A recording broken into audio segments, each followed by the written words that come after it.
And she said to me, part of leadership is empowering your people so much so to the point where they have a beautiful dinner with their family.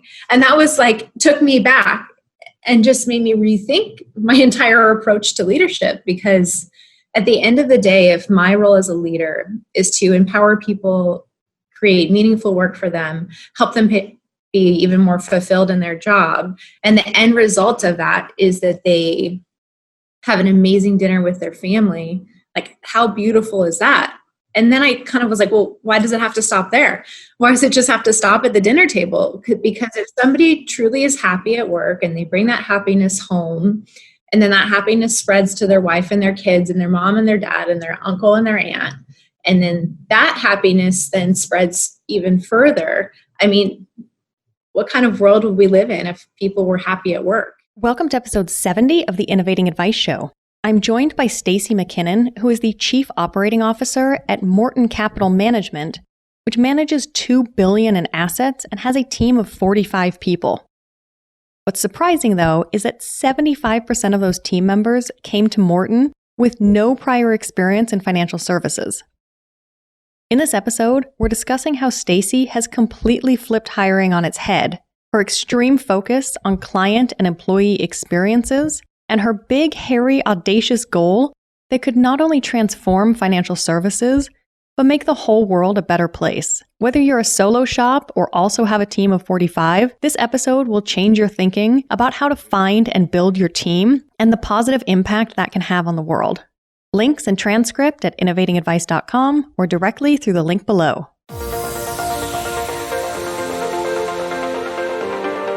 You're listening to the Innovating Advice Show, and I'm your host, Kate Holmes, bringing you the global pulse on financial services innovation, featuring financial planners, financial advisors, and related professionals from all corners of the globe. Let's dive in. Hi, Stacey. Welcome to the show. Hi, thanks for having me.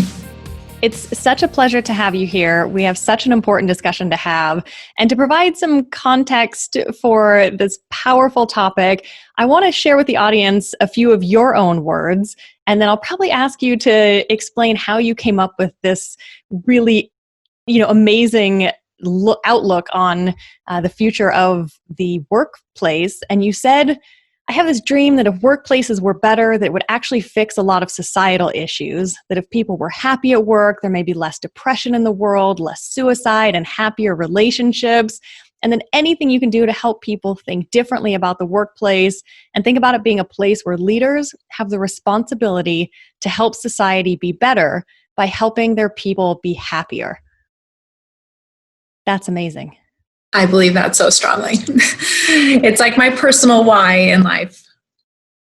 That's a huge, huge why. And it's so powerful, and it encompasses so many elements of our lives and the universe and how we all work together. So how did you bring that all together into that framing?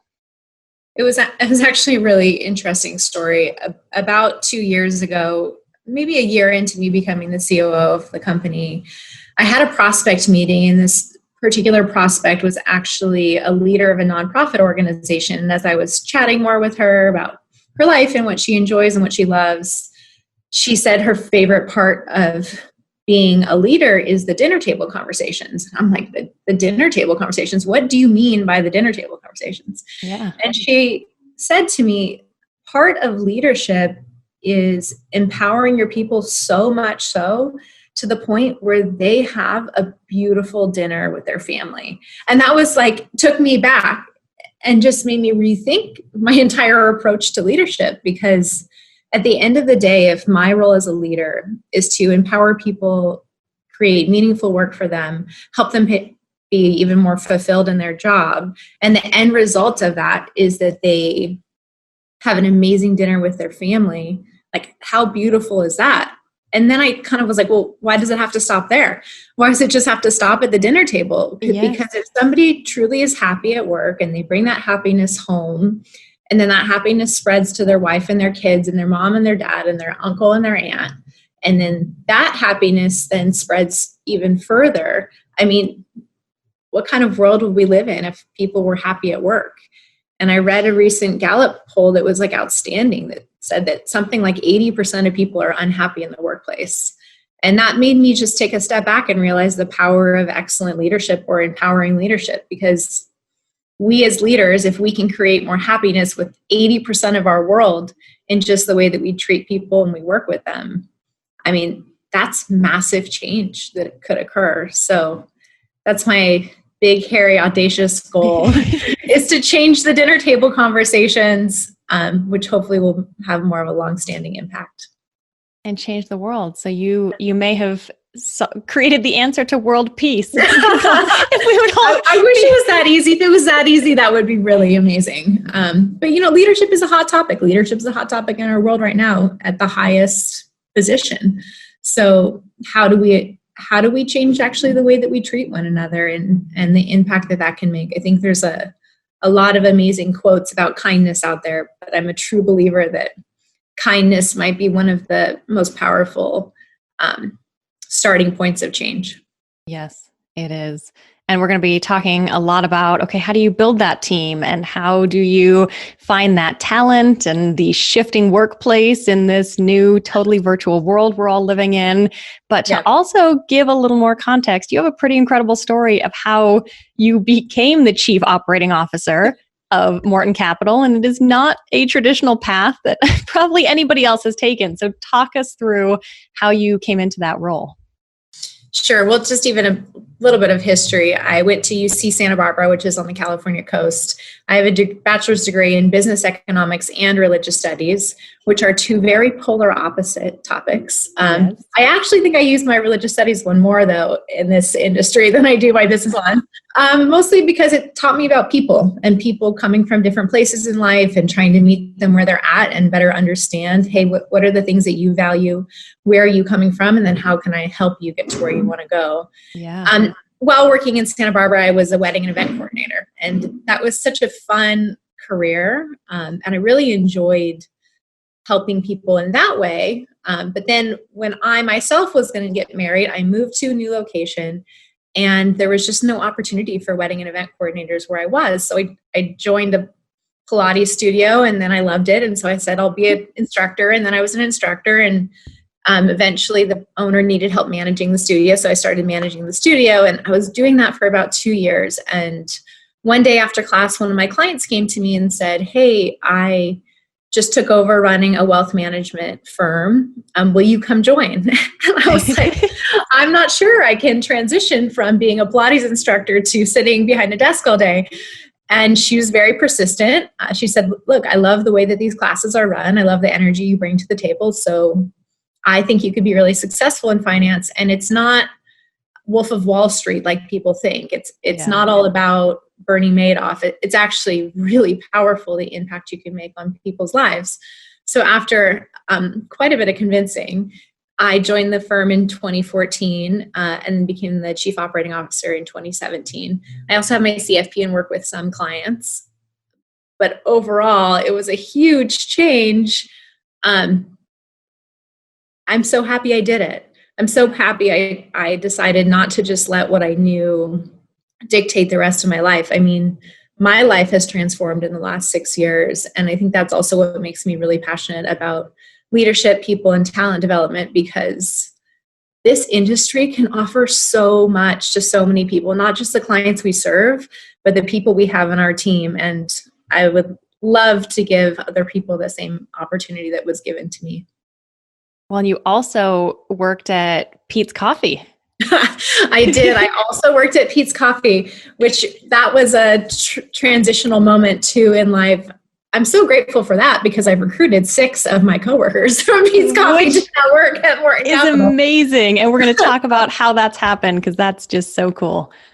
Yeah, it was a really great place to be. Actually, to give Peet's a little bit of credit, just even as a company, they are so intentional on training. But they don't just train and say, hey, you need to learn this training because you need to do your job and you need to do your job better. They say, hey, we have a belief system that coffee can be produced in a way that benefits everyone involved. The farmers, the way that the beans are roasted, the way that we bring it to the table, the smell in our coffee shops, how we market ourselves, how we actually stand for what we believe in. And so Pete's had this way of like creating this belief system in the company and what the company stood for and who the company benefited beyond just the end client. And I think that translated so well into then how we served our clients. And so even thinking about the way that we think about our business, so much of the company is about the beneficiaries beyond just the clients. And I think Pete's really taught us that well, so that when it came to recruiting people to join our organization, I knew that I was recruiting people who could like have that like really, really raw, incredible belief system in the company, and then figure out how to make that best serve the people that we serve. And that's what's so cool about your history. And I've often talked about how I actually got a degree in photography in Australia. And I think that has benefited me hugely coming into the profession and having a totally different perspective of how things work, and not just being taught, hey, this is how we've always done it, so this is how it works going forward. And you've used the example before of you've come at it from a few different angles, all of which are fantastic, but it's really about creating that experience. And whether it's, creating an experience for a wedding or an event or a Pilates class or the experience of someone coming in to get coffee, there's so much that goes into that I don't feel like we talk enough about in financial services. And we're talking about the experience of creating people's lives and fulfilling their goals and dreams. And that's probably the biggest experiences anyone's going to have. The things that financial planners help them, create the plan to execute. Well, it's funny because I think that we feel like data is what's going to change the mind of people, but it's actually emotion that changes the mind of people. So you can look at data, but then what that data produces is confidence. So if you actually start catering how you develop a company to the experience, you actually are like developing a company to the emotions that you're trying to elicit from the experience that you're creating. So every time that you say, hey, we're going to give this presentation and showcase this data, well, what emotion are you trying to elicit? What is the end result of what you're doing? Because I think that people are connected to emotions. They're not just connected to facts. And that's something that I feel like our industry is trying to develop, but I don't see it quite as much as I'd love to, because I feel like if we truly had that like end result, the emotion we were trying to elicit in mind, I feel like we would do things a lot differently, and we could actually change the reputation of our industry, because I think that's still a huge issue. I still think there's a lot of distrust in financial services, which is so unfortunate because we can do so many good things for so many people. But if we can't elicit that emotion of trust outside of people who already work with advisors, I think that'll be a big roadblock in all of our growth. Yeah. And as I was thinking through a lot of your examples, are you familiar with the Savannah Bananas baseball team? I am not. So it's a super cool story, but historically, baseball in the US, you've got a lot of fans, but you've got a lot of people that are not as interested. And there was this baseball team in Savannah, Georgia that was failing, and they were not getting fans and they were going broke. And somebody came in and said, I'm going to rethink the entire experience. And it was everything from how people purchase their tickets to what happens when they show up to park, to checking in, to everything. And they just created, honestly, dozens of incredible touch points in a way that no other baseball team in the history of the sport has done, to just completely revitalize and change how people think about baseball. And I love that story because I've thought about that a lot with, well, how can we apply that to financial services? Because you're right, you were just talking about the data and what emotions are we trying to elicit. I feel like the emotions that often do get elicited are overwhelm and confusion and maybe a little bit of dread. It's not those positive emotions that are going to get results and help the clients to take action on that advice. So it's just a super cool story. I'll find the podcast and link to it in the notes, but there's a lot that goes into that. And that's in line with your thinking of just how can we do things differently? And you've used the example of like the restaurant. If you're in a restaurant, you don't have the hostess or the waiter that takes your order then running in the back and cooking the food. Right. And I love those visuals. And that was such a big thing because I work with a lot of really small, maybe solopreneurs and boutique practices. And we get this whole like, hey, we have to wear all the hats and we have to do everything. But you're even helping changing my whole thinking about that. And you're like, but you shouldn't be doing it all. In fact, and I think this is actually an interesting issue in our industry. A lot of people think acting in the client's best interest means being there the minute they need something and you being the guy or the girl that can do everything. And I think that's actually incredibly backwards. Like, I don't think that acting in the client's best interest is being there the minute they need anything, anytime. I think acting in a client's best interest is creating a resilient firm that can exist beyond even yourself, creating mass expertise, creating an environment where people want to collaborate, they thrive, so that that client is not just working with one person that has one point of view, but working with multiple individuals who have multiple points of view to truly come up with the best solution for them. I think that we tend to defer to acting in a client's best interest in kind of an ego-driven way, honestly. And I'd love to even challenge the industry to really think about what that means, because I feel like if we were to actually contemplate what acting in a client's best interest meant, we would prioritize our people much, much more than we currently do, and focus on how they can then empower the client and what tools, what resources, what technology do they need. And if I'm removed from the situation, how can I actually ensure that the best possible experience is created, no matter who's the one sitting across the table in front of the client? And I think that's where that kind of restaurant analogy comes from. It's like, if I'm the owner of the restaurant, do I want to be serving every single table, or do I want to be ensuring that those tables are properly served? And I think that changing your mindset on that way a little bit would be very powerful in our industry. We think of ourselves, this is a little bit more of like, I guess, our personal messaging as a company, but we always tell our clients or prospective clients that we're kind of like a farm to table restaurant versus a traditional steakhouse. Yeah. And the reason we say that is because at traditional steakhouses, you can go, it's consistent, you can get meat and potatoes, you're always going to get it. And that's kind of like stocks and bonds. But in a farm to table restaurant, they go out to the marketplace, they see what's in season, and then they select different ingredients and change the menu every day. Our firm is a little bit more heavy in alternative investments. And so we're very much like that. We're going out to the marketplace, we're seeing what's in season, and then we're custom designing our menu. But then it can't just stop there. You can't just put a menu in front of a client or a guest at your restaurant and be like, here, that's it. Here's the menu. You got it. Now I'm going to serve you the food and walk away. That's not how it works. At a farm to table restaurant, you walk in and usually the tables are made of like wood or beautiful material. They're not covered with a tablecloth. The kitchen is open and things are transparent. Oftentimes the owner is the chef and cooking the food, and the wife or other family members are there to greet you at the door with a hug. Like, every single moment of a farm to table restaurant experience has to be translatable to what we do too. And so we even have like a menu of drinks when clients walk in the door that we give to them, and then they can choose from the menu. We call our prospect meetings not a prospect meeting, we call it the prospect experience.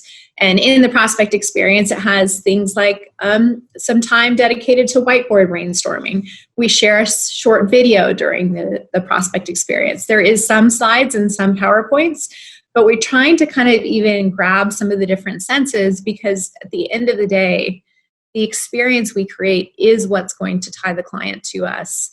And if we can not just stop at, here's the menu, do you like it or not, but actually think about the fullness of the experience, I think it'll just be that much better.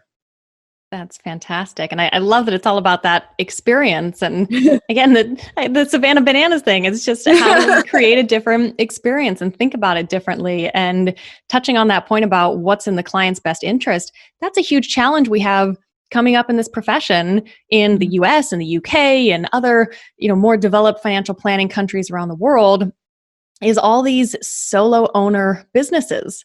Yeah. And that's one of the challenges is, people don't know who to hire, how to hire. It's not easy to let things go to create that experience. But if you do think about what's in the client's best interest, well, if you get, hit by a bus tomorrow, then what happens to those clients? How do they get taken care of? What is that experience from there? So knowing how unique of a perspective and approach you take to hiring, and you've already mentioned you've hired 6 people from Pete's Coffee. As we're thinking about approaching this differently, how and where do you find the right talent, and what do you look for in that? So I would say that there's 2 different interviews that we commonly have in our organization. We have an interview from somebody who we've seen in the world outside of us, whether we've gone to the same restaurant for a year and had that same server that was just so excellent that we've recruited them in to do an interview with us, or we've had an English teacher, somebody that worked at like a recovery center, another person who was like an administrator of a preschool. All of these different people that we've brought into the organization, I would say actually probably 75% of our organization is someone who did not have previous industry experience and then started with us. They're people we meet, and oftentimes we're selling ourselves in the interview process. And it's not actually about them sitting across the table from us, showcasing their best self and doing a song and a dance. Oftentimes it's us as leaders saying, hey, we know that the career you've had before this was not the end goal for you. It wasn't that fulfilling. We're willing to invest into you as an organization because we've seen the translatable skills in other places we've experienced, either your services at a restaurant or a Pete's Coffee, or what we've known of you over the years. Oftentimes we get a lot of referrals for friends into the organization as well. And we think you can do it, and we're going to believe in you, and we're going to walk you through it. And I choose character over experience. That is one interview style that we have. And that's a very different way of thinking about it, is really when you as the firm are selling yourself to the candidate and asking the candidate to have faith and believe in you, that you're going to empower them to get to where they want to go. And then similar to the way that I felt empowered to get to where I am today, you know, that to me is like so fulfilling, even from a leadership standpoint. I love taking someone from the like unknown to like, hey, I know myself and I feel confident in myself and I'm so stoked on what I'm doing now. Yeah. And we hear a lot from some of those team members that they're just grateful for the opportunity to be a part of this organization and to be a part of this industry that they knew nothing about before. And they're bettering their lives and their lives of their family along the way too. Then the other interview is the people who are selling themselves to us. And there are people with experience that work here and they're excellent. They're so good. And we're so grateful that they came in, and it made the training process a lot easier.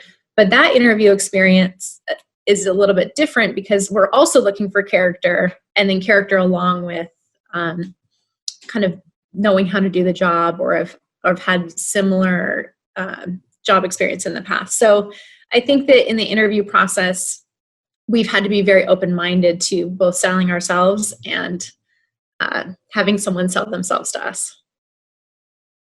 Well, I want to start with the first one, because that's just flipping the entire process and experience on its head. And you're right. I mean, I experience the same thing. Like when I'm out and you get really amazing service, which is unfortunately just so rare that it does stand out. And you see these people, and my husband and I have thought that so many times. We're like, you should be doing something incredible. And we thought, hey, if we had bigger businesses or we could hire people, like you just get that sense that these people are hardworking, that they have all those amazing innate skills, and that they would bring so much to any organization.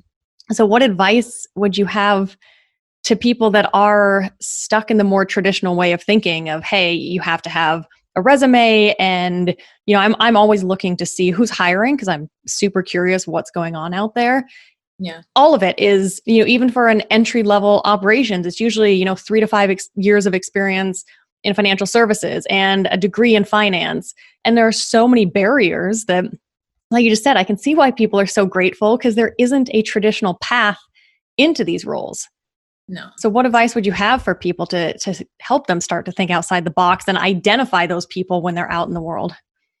Well, I think there's a quote out there that what got you here won't get you there. So first of all, I think that everyone should pause on that and think, whatever got me here won't necessarily get me there. The question I would ask is, when you put out a job posting that says 3 to 5 years of experience and a financial services certification degree, why are you asking for that? And generally you're asking for that so you don't have to do training. So the follow-up question to that is, what does training actually look like? How long would it take? What type of investment is training?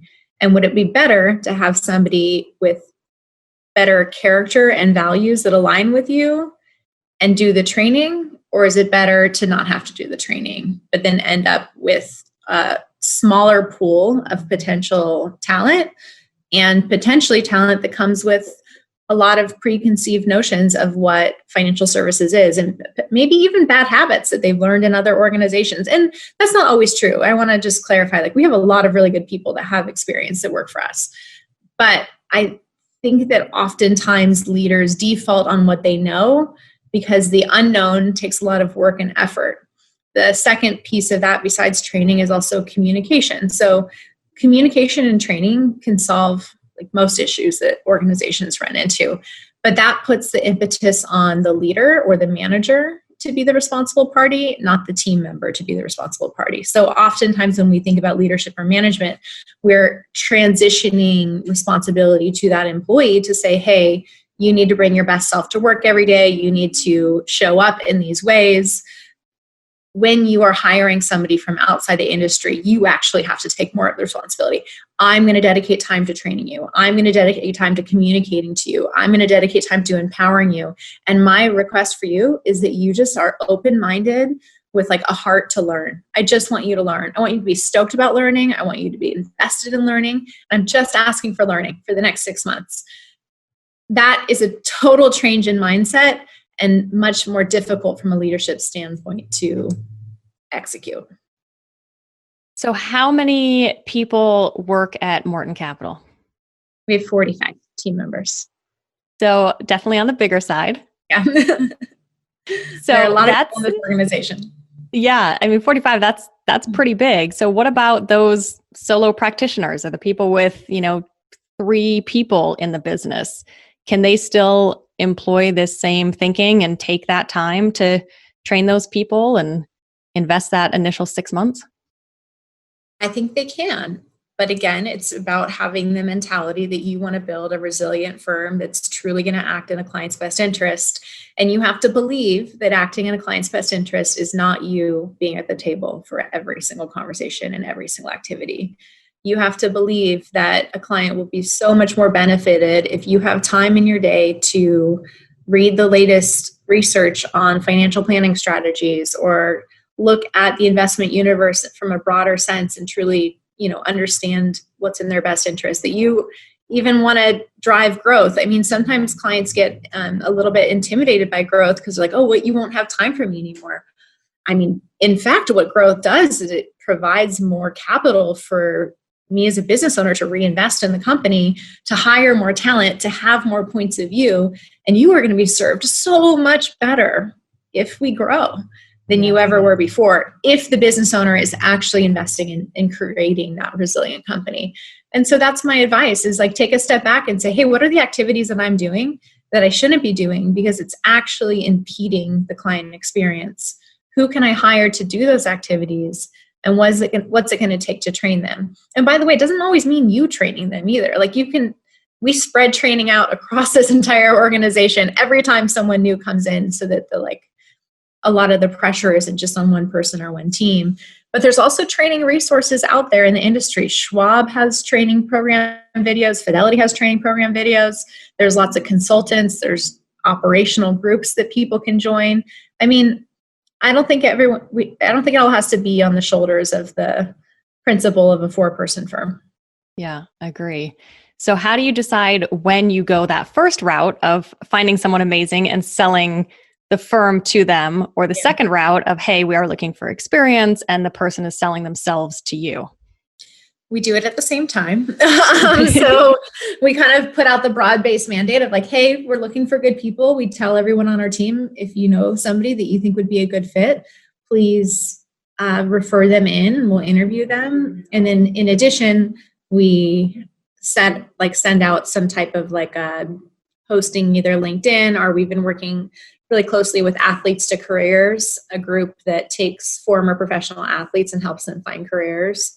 So we'll work with groups like that as well. I think overall, though, most of the candidates that come to us are not checking the 3 to 5 years of experience and certification. And we have to admit as an organization that the time and energy we take in training is going to be much longer. And we have to plan for it much further in advance, sometimes years in advance.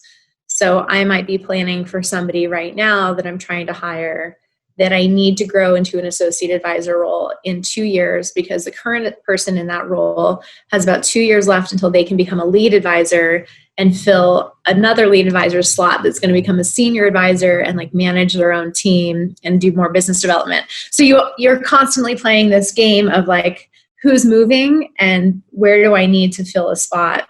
And oftentimes it's like 2 years out that I really need that position, but I'm willing to put the next 2 years in to filling it, training for it, and having that person be ready.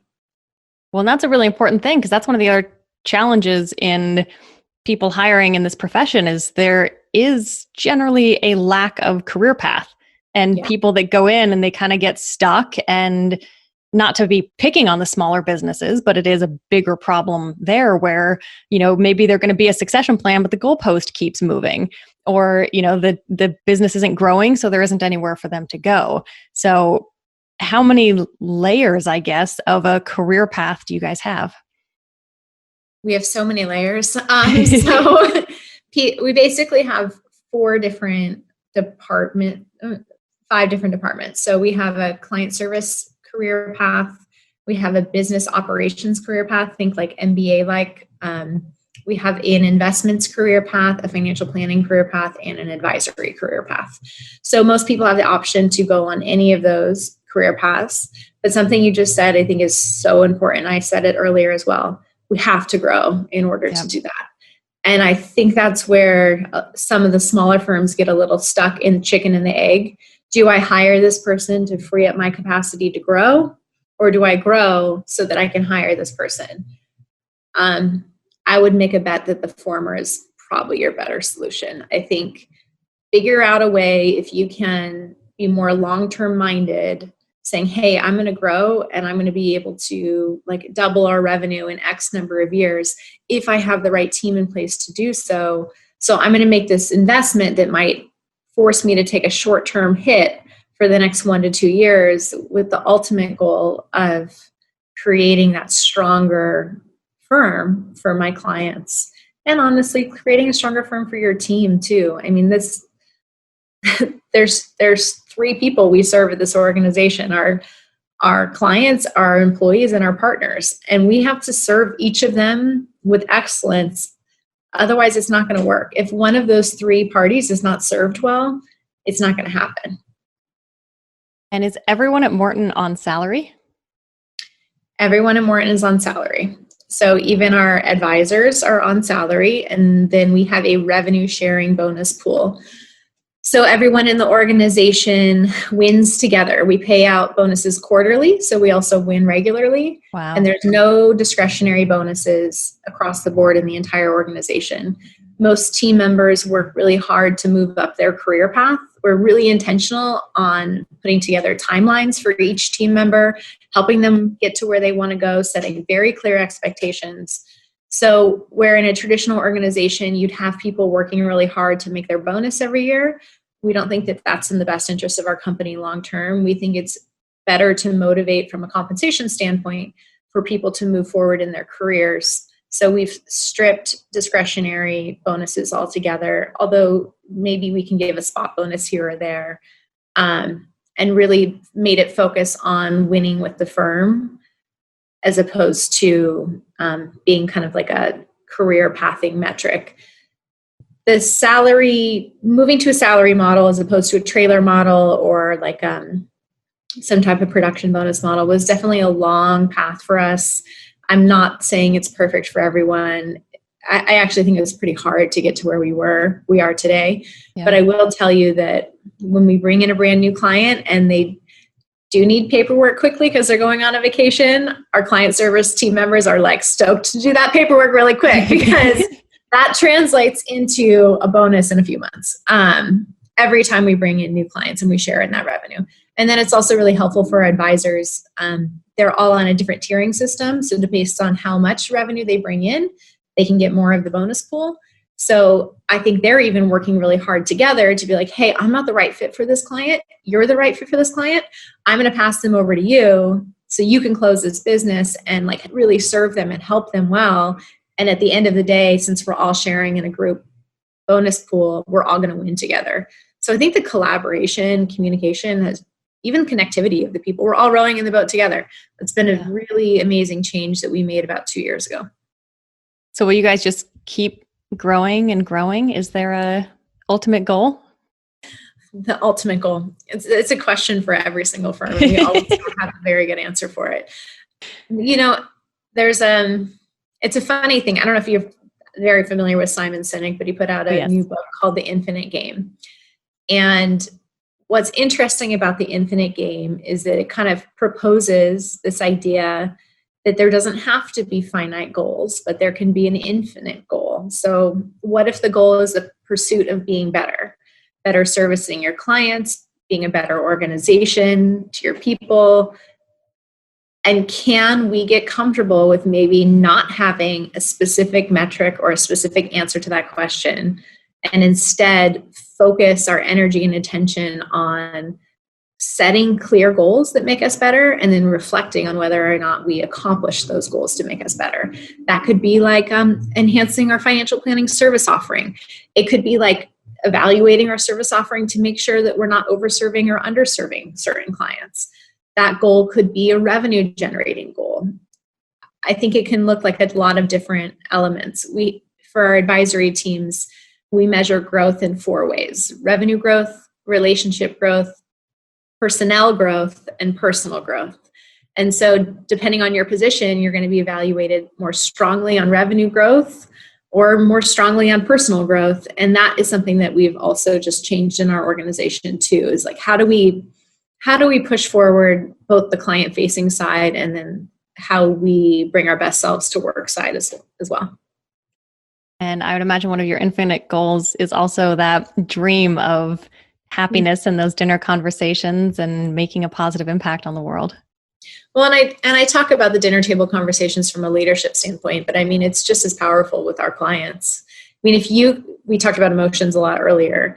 I think that a lot of the emotions that clients feel is just like worried that they're not going to have enough money to retire on, worried that they have too much money and that their kids are going to be trust fund babies, worry that they are investing in things they don't understand. I mean, education is a huge component of our business because I think one of the emotions that clients feel, you brought this up earlier with being overwhelmed, is they feel like this is jargon that they don't understand. I mean, even when a new team member starts at this organization, I'm like, you're learning Italian for the next 6 months. Just have it in your head so you don't feel bad about not knowing this stuff, because we have a huge issue, I'm sure you know, in the world today where we don't teach finance at all to young people. So we all are going out into this world kind of knowing what a stock is, but not really. And like someone came and talked to us about a 401k and we're like, sure, we'll put money in that. We have no idea what we're doing. So I think that recognizing that not only new team members come to us from that standpoint, but oftentimes clients come to us from that place as well. And it's our job to like not be demeaning, be empowering, break it down in a way that's understandable, use analogies, use stories, be great communicators. And that confidence that I think clients will build over a period of time as well, that's going to lead to better dinner table conversations and better happiness and better communication with their kids. I mean, I can't even tell you how many clients have this like fear of talking to their kids about money. And then we break it into, well, what if you talk to them about it in this way? What if you communicated this? What if you ask them about the things that they value as opposed to telling them what you believe? Why don't you hear what they have to say first? And then once we know where they're coming from, maybe we can craft a story that aligns you both together. I mean, I think that that's really a beautiful thing, that we can make a positive impact in families that way too. Yeah, hugely. And then in the last couple of minutes, thinking through kind of flipping everything on its head and the world getting flipped on all of our heads this year, and going from, hey, on a resume, you have to have 3 to 5 years of experience and these degrees and qualifications. I also am continuing to see in almost every instance the job postings continue to say you need to be based locally and come into the office and work Monday to Friday, 9 to 5. How do you feel about that? My question is why? Like, why is that important? Why is it important to have somebody in the seat? Why is it important to have someone based in the local LA area if you're in Los Angeles? What is the thing that's driving that? And ask yourself the question, can I create a training and communication plan to solve for this? I even think about this when it comes to a lot of my colleagues in the industry trying to kind of recreate the water cooler moment. Now that we're all working remotely, how do you even have your team members get connected? And I've been thinking a lot about just the idea of connection. I definitely am a believer that like physical connection, being in the same room as someone is super, super powerful. And I don't want to discount that at all. Yeah. But I think to myself, like, what creates connection in a workplace? And what if it's not just being in the same room? What if it's actually based on like how much somebody cares about you? So why don't you give your whole team the day off on Friday so that they can spend more time with their families? And what if that actually creates connection? Because you basically just told your whole entire organization, more important than working for us is that you have time with your family during these uncertain times. Like, what if that actually creates more connection? What if giving people more days off creates more connection? What if asking and spending more time delving into what they're personally going through and having more empathy for their education system right now creates more connection? I think that it's easy to create connection when someone's physically present. The harder thing is thinking about how you manage a relationship at a distance. But we all do it. We do it with our moms. We do it with our dads. We do it with our spouses if they work in a different location. We do it all the time. Yep. So why don't we think about the actual emotions or attributes that create culture and not just default to physical presence to be that leading driver? And then as it relates to team members and actually the work product that needs to get done, we have to move away from a presence-based management system to a goal-based management system. All of the things I realize I'm talking about today are all more work on managers and leaders. So that is a truth that I am not going to pretend like doesn't exist, because it is much, much more work on management and leaders to be more intentional. But I actually think the result will be double what it currently is. I mean, how much is somebody really doing sitting across the table from you? You can't see their screen. You have no idea like the productivity that's happening or not happening. So what if instead you said, hey, the goals for today are to complete X, Y, Z, or the goals for the week, or the goals for the month or the quarter. Go and do it. Be empowered to do it. Set up meetings or phone calls with me as you need help. We'll have check-ins along the way, just like any good project management. And we'll see progress. Happy to collaborate with you on it. But hey, this is what I want you to accomplish, and you're free to do that. I mean, I think that that's probably going to result in much better productivity, efficiencies, and effectiveness in organization than having someone sit across from you ever would. And happiness. Yeah. And happiness. I mean, think about like even how like you are happy as an individual or I'm happy as an individual. It's with autonomy. It's an ability to like use your creative forces to be able to achieve the things that you want to achieve, to feel super empowered to do so. I mean, those are some of the things that make us very happy. So, meeting people where they're at and asking them what they need to be successful, I think is a huge change that's going to occur in the world that we live in today. Now, that doesn't mean I think we need to go to fully remote. I don't know that I'm advocating for that, but I am advocating for a hybrid work environment where we think about each individual and how they work best and how they can be most successful, how we can set up career path timelines for them and clear expectations, and then let people have more control of their own future. That's fantastic. Stacey, I love that you are a catalyst for change, that you think about everything differently, that you are bearing that out and bringing in all these amazing people from different backgrounds, creating these career paths. This has been a fantastic discussion. I'm so excited to see over the coming years more people adopt this thinking and approach to hiring, because we need it. We need more amazing people to come into this profession. And it is still full of barriers and misconceptions about what financial services is. Like you said earlier, not Wolf of Wall Street. It's, it's something different. So if we can bring in more of those people and continue to bring that happiness, oh, what an amazing world it would be. That's the dream. Yeah. Any final thoughts for listeners as we start to wrap up 2020 and look ahead to the next year? I've already said it, but I think take a moment to think about how your employee experience is actually potentially the key to your client experience and what impact your people can make on the end result of what your clients get.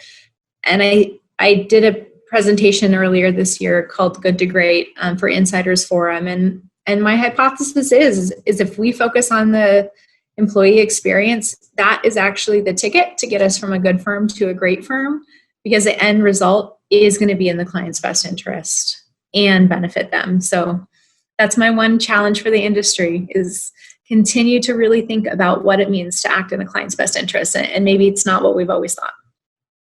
I agree. Amazing. Thank you. Thanks for listening to the Innovating Advice Show. If you're wondering where to start, head to innovatingadvice.com/start for a short video series walking you through 3 steps to identify opportunities for innovation in your financial advice or financial planning business. Again, that's innovatingadvice.com/start.